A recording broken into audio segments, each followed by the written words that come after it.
the wearing of the turban or the dastar by Sikhs within the UK. Hi, my name's Dr. James Holt, and in the mid-20th century, in 1959, Sundar Singh Sagar, who was working in the bus garage, applied for the role of bus conductor with the Manchester City Council. His initial application was refused because he wore a turban, or a dastar, and this would be against the uniform policy of the council. Sagar worked with the local Gurdwara to change the position of the council, and it took over 7 years. But on the 5th of October 1966, the council voted to overturn its decision and allow the wearing of turbans by Sikhs.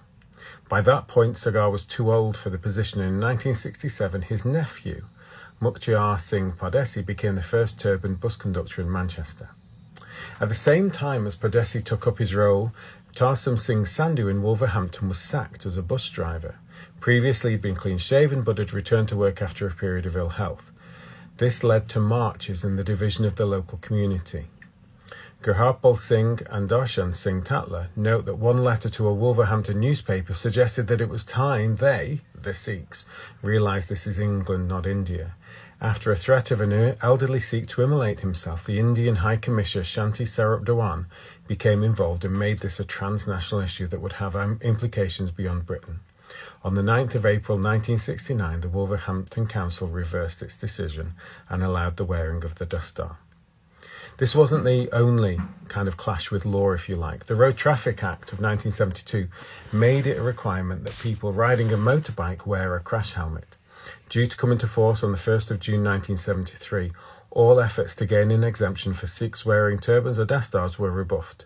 Baldev Singh Chahal took the government to court, claiming under the Race Relations Act that in failing to take account of Sikhs, they were contravening human rights.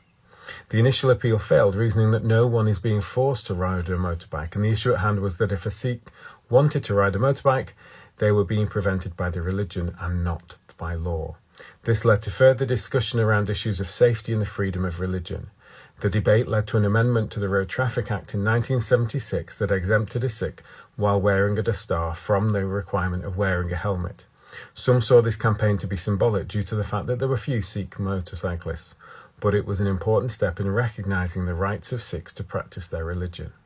And this progression has happened and continued over the years. For example, in 2012, Guardsman Jatindapal Singh Bulhar became the first guardsman to guard Buckingham Palace wearing a dastar or a turban instead of the traditional bearskin.